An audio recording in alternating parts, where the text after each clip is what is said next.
Welcome to my talk about one-parameter semigroups of unitary endomorphisms of standard subspaces and reflection positivity.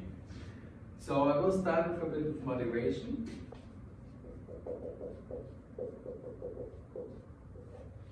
So we're coming from algebraic quantum field theory, and a much studied object there is standard subspaces. So I will start with the definition of a standard subspace.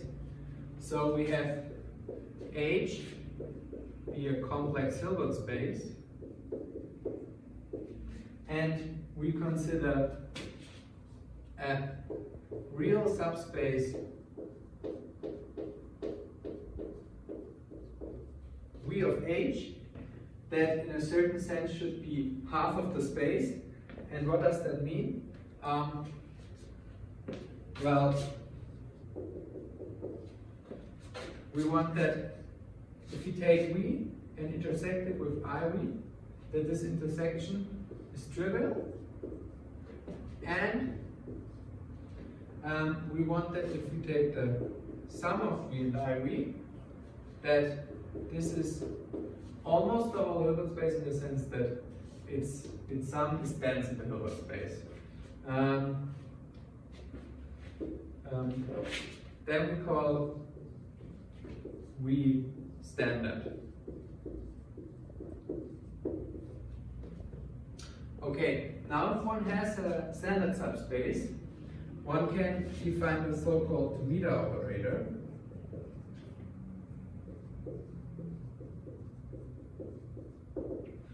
Which is a densely defined operator that's defined on this dense subspace here and goes into the Hilbert space. And this operator is essentially complex conjugation. So what it does is you take an element x plus iy and you send it to x minus iy. And okay, now we have a densely defined operator. So we can do polar decomposition.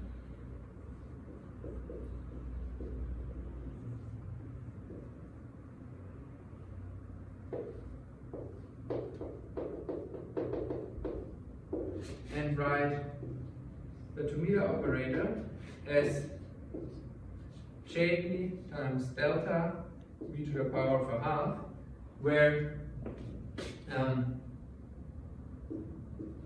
delta is a positive operator, and since the meter operator is not linear but antilinear, this will be not a unitary operator but an anti-unitary operator. So JB is an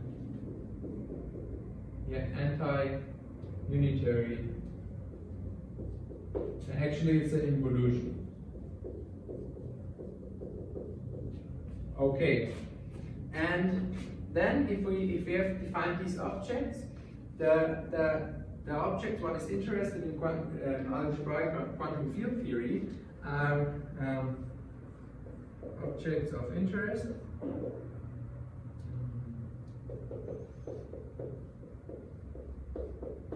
Are unitary one-parameter groups, UT, in the unitary operators on the Hilbert space, such that, well, as the title suggests, they should be endomorphisms of the standard subspace. So one wants that UT maps the standard subspace into itself, but just for the positive half line. So for every T in R plus. And if one then has given such a unitary one-parameter group, one is also interested in the following semigroups. So given a standard subspace in such a unitary one-parameter group U, we are interested in the semigroup of operators A in the unitaries on H, such that they also are preserve the standard subspace, so they map the standard subspace into itself, and that they commute with the unitary one-parameter group. So UTA is AUT for every T now. Okay, so that's the objects we want to understand better. And in this context, one of the fundamental results is Borger's theorem. So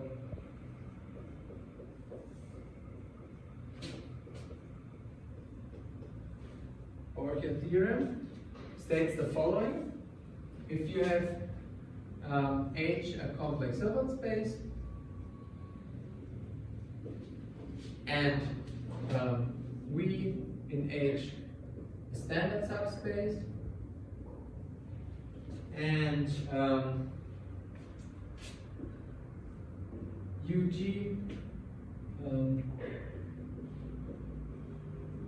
in the unitary operators in H, a unitary one parameter group,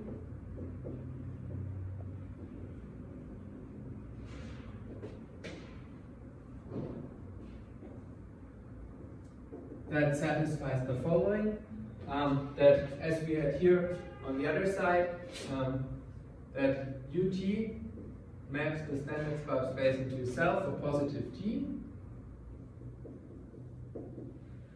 and this is an extra condition for Borger theorem, that the infinitesimal generator of U, either this or its negative, is a strictly positive operator. And Borger proved that if you have these conditions, then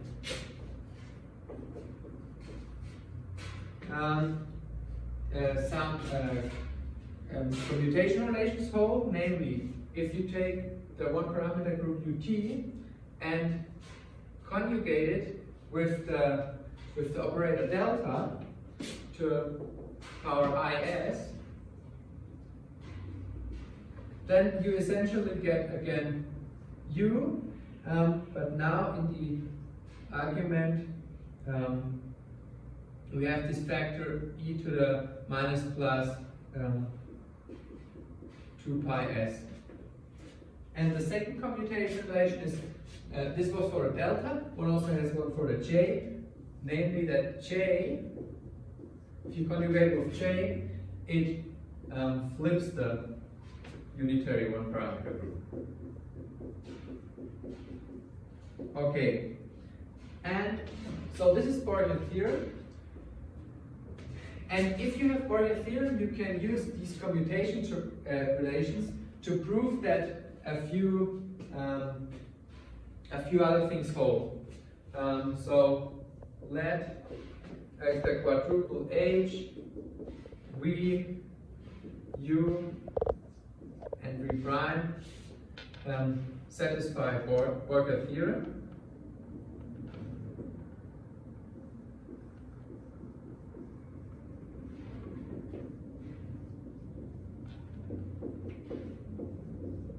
Then the following things hold. The first, that one can prove that the standard subspace is positive for that anti-unitary involution. So if you take an element V of the standard subspace and consider the scalar product with JV, then this is always non-negative for every element of the standard subspace, and moreover the standard subspace V is maximal in that property, meaning that for every bigger subspace this condition doesn't hold anymore. Then condition B is exactly this condition here, so that JBU TJ, that JB flips the unitary one parameter group. Then, well, this condition here, UT preserves the standard subspace for positive T, and one can use these conjugation relations to prove the two following things, namely that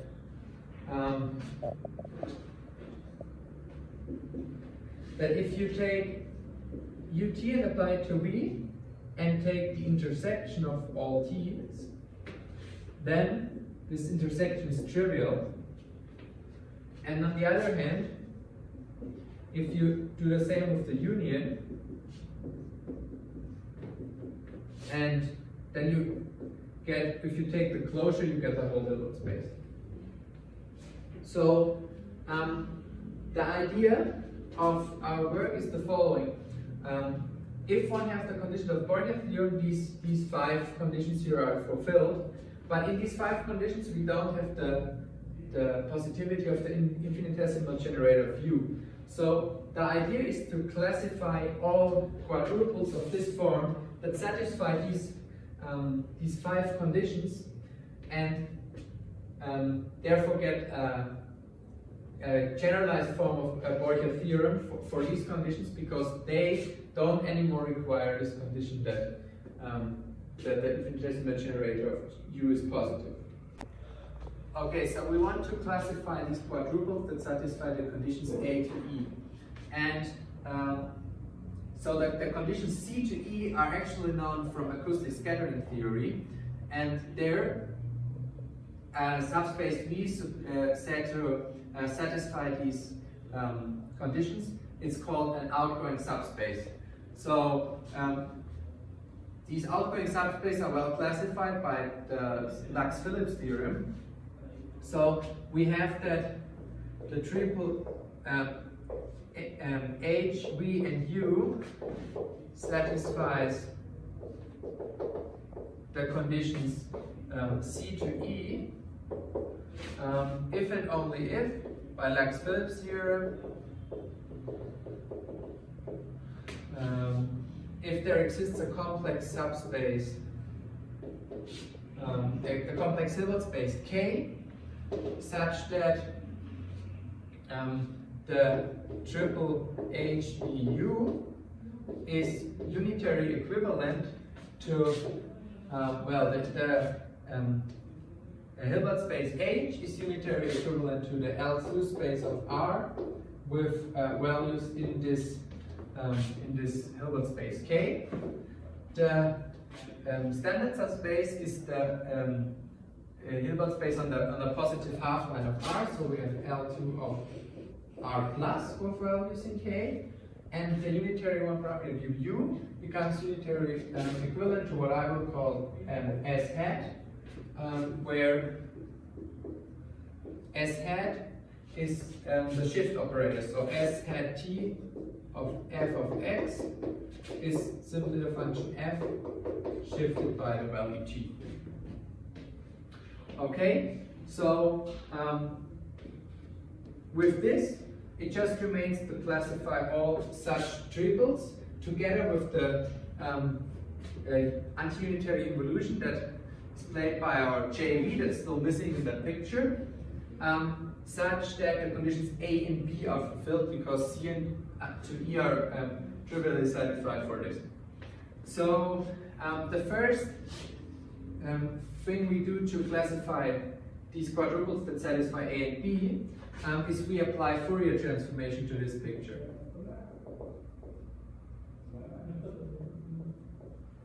So we apply Fourier transformation, and well, then the L2 space of R with values in K Fourier transformed just becomes again the L2 space of R with values in K. The Fourier transform of the L2 functions supporting the positive half line become the Hardy space on the upper half plane. So we have H2 on the upper half plane, I know the upper half plane by C plus, with values in the Hilbert space K. And the Fourier transformation of the shift operators, I know by S, where St of f of x, St is simply taking the function f and multiplying it by the function e to the itx. Okay, So we want to classify these triples together with the anti-unitary involution J such that they satisfy A and B. And then if we have triples of this form, the condition B is equivalent to the existence of a function h in L infinity of R with values in the unitary operators of K on K, such that the anti-unitary involution J is given by what I call theta h, which is defined as the operator multiplying by h, composed with the operator R, with R simply being the reflection on the real line. So Rf of x is f of minus x. That's a simple consequence of calculating the commutant of these functions into the IPX. Okay, so we have the condition B, so the only thing remaining is the condition A, and for A was this positivity condition on the standard subspace. So for A, we have to classify all functions h that in addition have this positivity condition, and I call the set of these functions mk, which is the functions in L infinity of R with values in UK, such that we have the positivity condition we discussed before. So the role of J is now played by the theta h, so such that the scalar product of f with theta hf is non-negative. Now for every the role of the standard subspace is played by the Hardy space. So for every function f in the Hardy space h2 on the upper half plane with values in above plane with values in k. And the other thing was that we wanted that the standard subspace is maximal in this. So we also wanted the Hardy space should be maximal in that property. Okay, so we want to classify this set. And here we will restrict ourselves to the one-dimensional case, or to the case that the Hilbert space K is just the complex numbers. And here we actually have a classifying theorem. So the theorem is the following. We can classify this set, in this case MC, by bijection to a certain set of equivalence classes of measures. So the theorem is there exists a bijection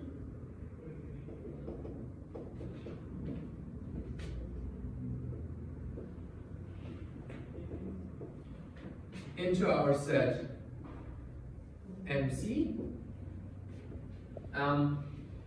from the Borel measures on the compact interval from 0 to infinity, excluding the zero measure, up to some and of this we take some equivalency classes with respect to the following equivalency relation, namely that two measures mu and nu are equivalent if and only if one measure is a positive multiple of the other. And we denote this map by we take an equivalency class, and we call the the corresponding function on the other side, h nu. Okay, and this bijection can be calculated explicitly. So this is a full classification of this set here. There is an interesting other way to see the theorem. For this, we write P plus as the projection of the L2 space of R values in C to the corresponding Hardy space. So the Hardy space on the upper half plane. Then we can, if we then have given a function h in L infinity on R, before we consider the unitary operators on the Hilbert space K, but now K is just C, so the unitary operators become the torus. And then we can consider this operator theta h and compose it with this projection and define this to be a new operator we call HH, which is an operator on the Hardy space. And then, well,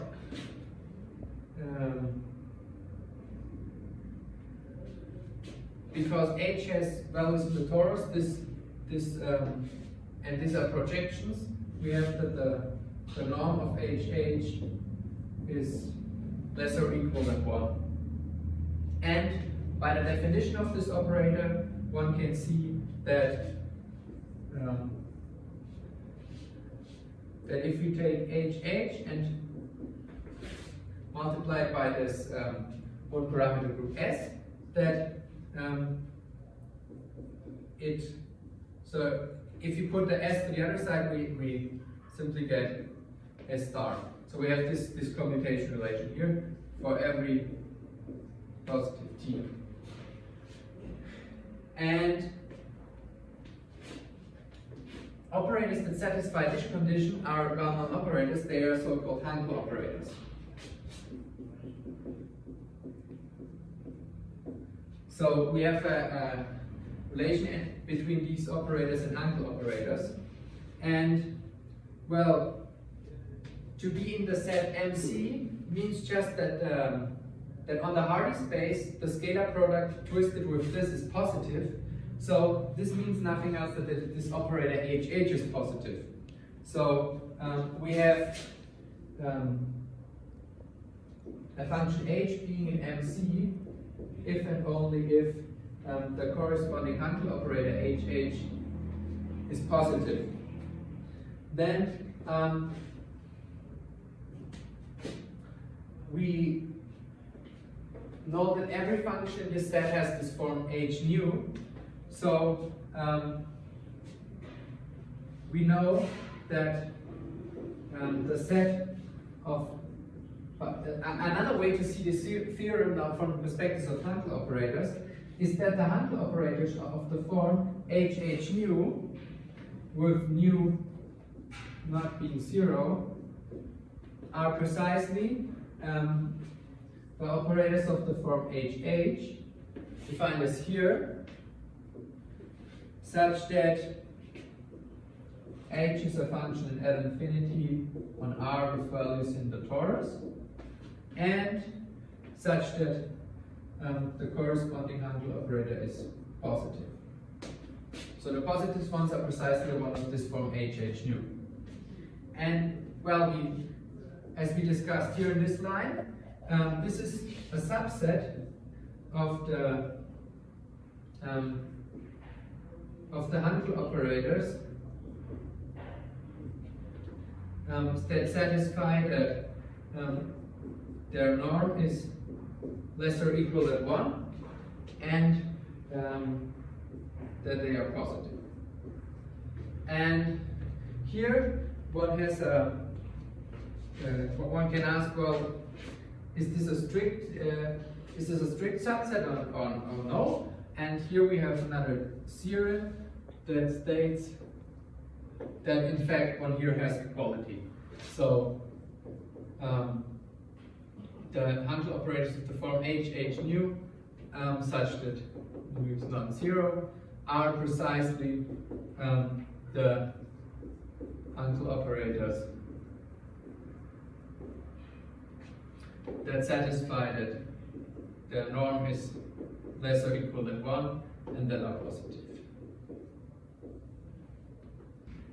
Okay, so now we have seen that one-parameter semigroups of unitary endomorphisms of standard subspaces are in correspondence to positive Hankel operators whose norm is less or equal than 1. But I said there was two objects we were interested in. One was this unitary one-parameter semigroups, and the other ones are these semigroups EBU that were defined as the set of unitary operators A such that A maps the standard subspace into itself and such that A commutes with UT. So now we want to analyze this semigroup in the normal form given by the Lax-Phillips theorem. So we want to see what's the semigroup E, where now the standard subspace is given by the Hardy space on the upper half plane with values in some little space K, and together with this one parameter group S. And one can, using this commutation relation, calculate that this is the set of inner functions on the upper half plane with values in the bounded operators on K. So what are these inner functions? How are they defined? So it's the holomorphic functions on the upper half plane, which are denoted by O of C plus, such that phi of x is a unitary operator on K for almost every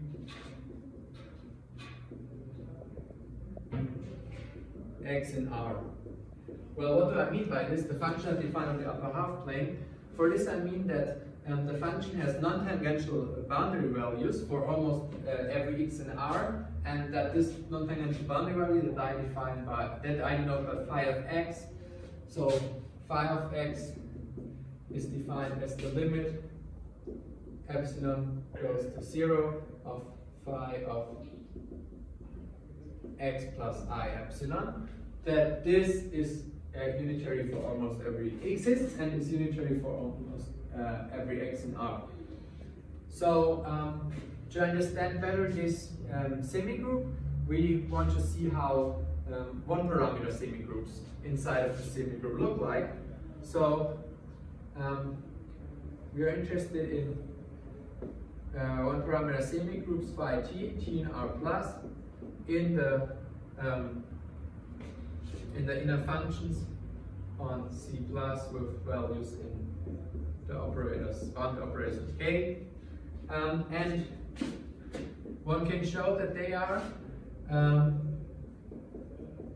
of the form phi t of z is e to the it f of z, where f of z is a so-called big function with self-adjoint boundary values, where f is a big function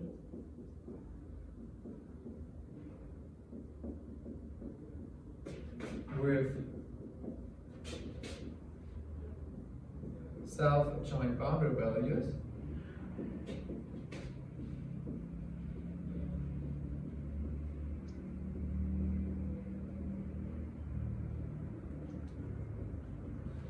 So what does this mean? This means that the imaginary part of that big function in any value set. Well, what do I mean by this? We're talking about operators. Well, it's the natural generalization of what it means for complex numbers. So we take 1 over 2i times f of z minus f of z star, that this imaginary part should be non-negative, in this case a non-negative operator for every set in C++. So that's what it means to be a pig function.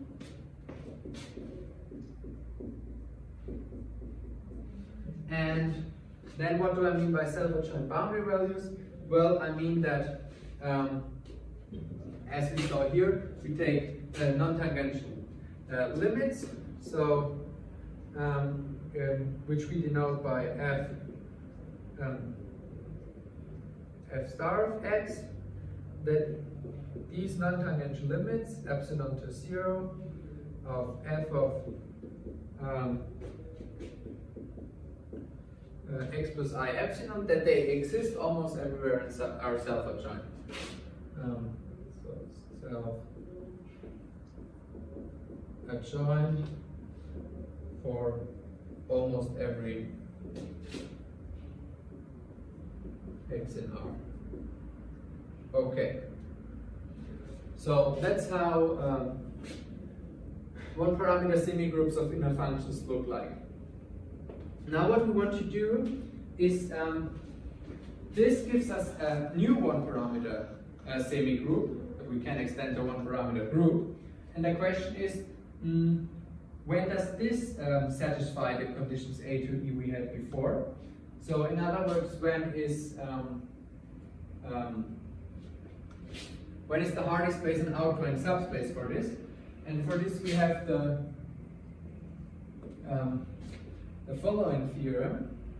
So let f be a big function with self-adjoint boundary values.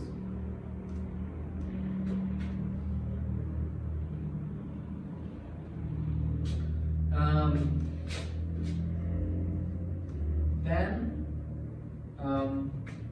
the following are equivalent.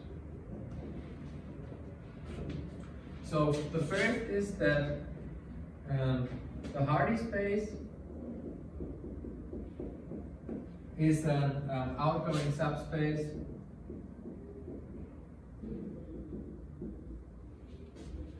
for the one-parameter semigroup generated by f, so for e to the itf, or for extension to one-parameter group. And this can be classified by analyzing the pig function. First, we can see it by the values in the upper half plane. So the condition is that for every set in the upper half plane C++, well, one can analyze the spectrum of the operator f of z, and for every pig function, this will lie in the closure of the upper half plane, so in the upper half plane or in R. But the condition, so this is outgoing, is that this is actually fully included in the upper half plane. So we have no real spectral values for every set in the upper half plane. And then the other condition, one can also read it off of the boundary values of the pig function. And that is, well, since the boundary values are all self-adjoint,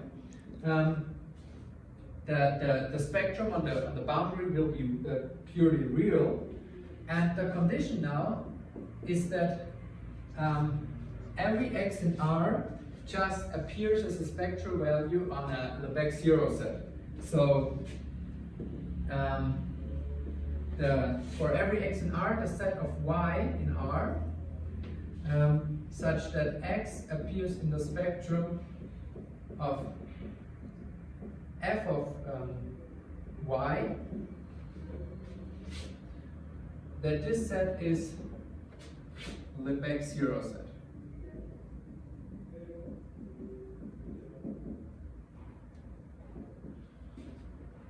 Okay, so we can read off when the pig functions when the Hardy space is outgoing for the one-parameter group generated by a pig function.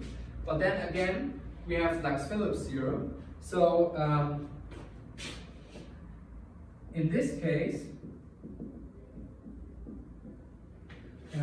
one knows that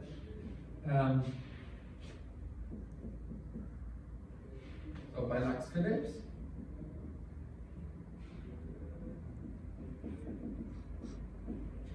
we know that the L2 space together with the Hardy space together with this mutual parameter group, so in this case e to the ITF, that this by Lax-Phillips will be again unitary to something that looks like this, but here with the one parameter group S. But of course we then get a different Hilbert space here. So we have L2 of R with values into some K prime. The Hardy space, corresponding Hardy space with values in K prime, and this one parameter group S. But what we don't have is this Hilbert space K prime. But the theorem says that we actually can calculate K prime, and since Hilbert space here you need to determine by the dimension, we just have to say what's its dimension. And the dimension of K prime can be calculated, and there's two cases. So one case is that the Pig function is a rational Pig function, and the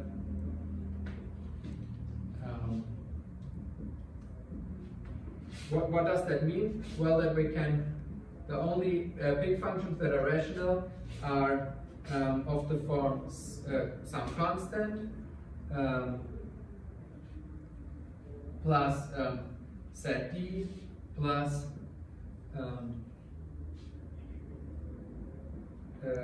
terms of the form 1 over lambda j minus z times some operator aj,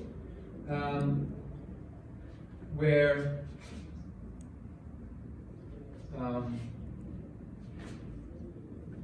C, D, and aj are bounded operators on K. Okay, in this case, all rational Pig functions like that, one can calculate the dimensions simply by summing up the ranks of these operators that appear here. So it's just the rank of D plus the sum of the ranks of the operators Aj. And if the Pig function is not of this form, then the dimension is always infinity. So given a one parameter group of in a function that's generated by a Pig function, we can read off of the Pig function the Hilbert spaces appearing in the Lax-Phillips theorem. Thank you for listening.